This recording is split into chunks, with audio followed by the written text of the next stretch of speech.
is Rich, and I am your video store clerk, hiding in my video vault in Casa de la Basement.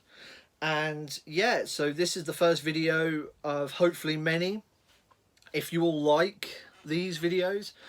And what I kind of wanted to do is I kind of wanted to expand what I'm already doing and actually kind of talk about films a little bit more, in the sense that I do reviews on DVDs and Blu-rays, primarily Blu-rays, especially from boutique labels.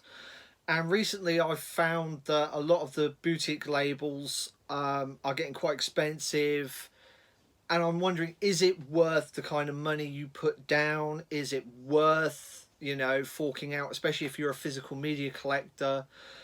And this is hopefully what we'll kind of find out through this ongoing adventure, you know. And what the videos will kind of entail is I will introduce a review for this week, and this one's a doozy.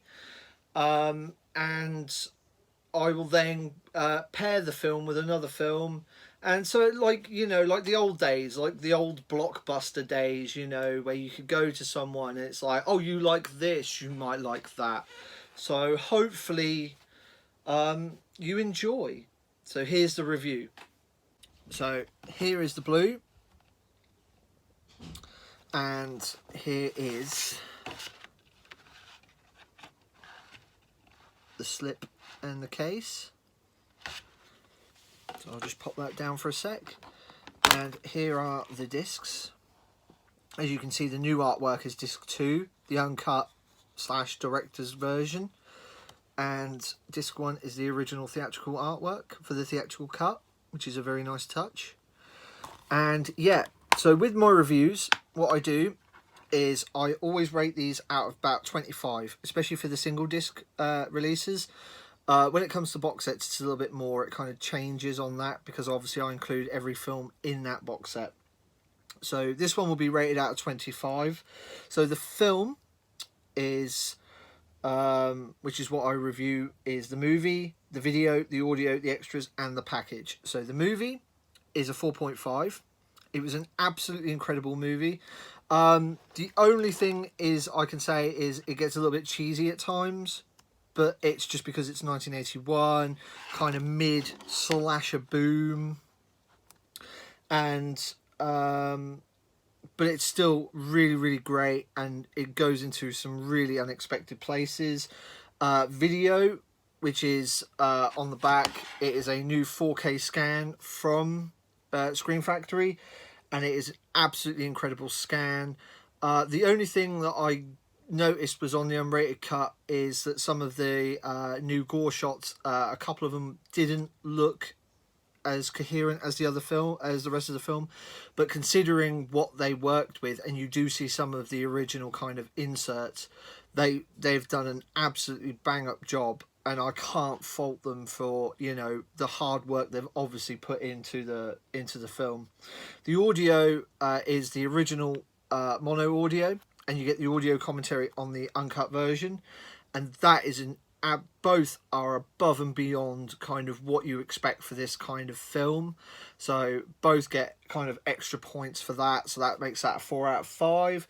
The extras are 4 out of 5, and that's due to, obviously, we get a wealth of new interviews, a 35th anniversary panel, the commentary obviously, but some of the interviews, unfortunately, they do repeat some of the information that's already been said, because the questions that were asked were the same. So unfortunately, that gets a little bit of a knock, but not a massive one, because as I say, it's the most comprehensive, you know, look at this film that we've ever had, especially from the creators of the film. And the package is a 4 out of 5. Obviously, just looking at the kind of, you know, time and energy that's gone into that, and obviously, unfortunately, I didn't order mine from Shout USA, so I didn't get the poster. But I just, you know, the nerd in me would have liked like a little booklet or something like that, just to make it pop a little bit more. But overall, this is a 21 and a half out of 25, which makes this an absolute recommend from me. So I told you that review was a doozy, and what I kind of wanted to do now is go into pairing the film. So My Bloody Valentine is a Scream Factory release, and whilst the film's very much in the tone of something like A Town That Dreaded Sundown, or I'll definitely say Town That Dreaded Sundown, like the original, it feels very dramatic, gritty. What I kind of wanted to do was kind of keep it in the Scream Factory, so it's not it's not very much the same film on this one. But what I wanted to do was do something that another Scream Factory title, and this is a film I managed to find, and I see no one talking about this. So the film is The Editor. The Editor. And this is made by the Astron 6 guys. So they did Manborg, Father's Day, and they are a Canadian group, and they make films that kind of homage other films. And this is them tackling the Italian slasher genre. And what they do in this film is they have an editor, and the editor is basically cutting this film, and then all these bizarre murders start happening. And I don't really kind of want to spoil it, because whereas I would say, like My Bloody Valentine, it's very much about the watch. You know, I went into that not knowing anything about the film. I didn't know kind of where it was going to go, and I just felt surprised. And this is very much the same feeling. It just throws every Italian film trope on the wall, and hopefully you get it or you don't, but it's so funny. It reminds me also of Black Dynamite, which came out recently, recent-ish. It's a few years now, but it reminded me of that, because it just very much spoofs a genre that isn't very much talked about or very kindly regarded on. And I just think it's an absolute blast, and it's absolutely deserving of like a Discovery, and like people just kind of watching it and loving it. And it is Region A, unfortunately, so to the Brit followers, unfortunately you guys can't buy this, but there is a Monster DVD, which is an Australian company. They release like a lot of films over here, like Human Centipede.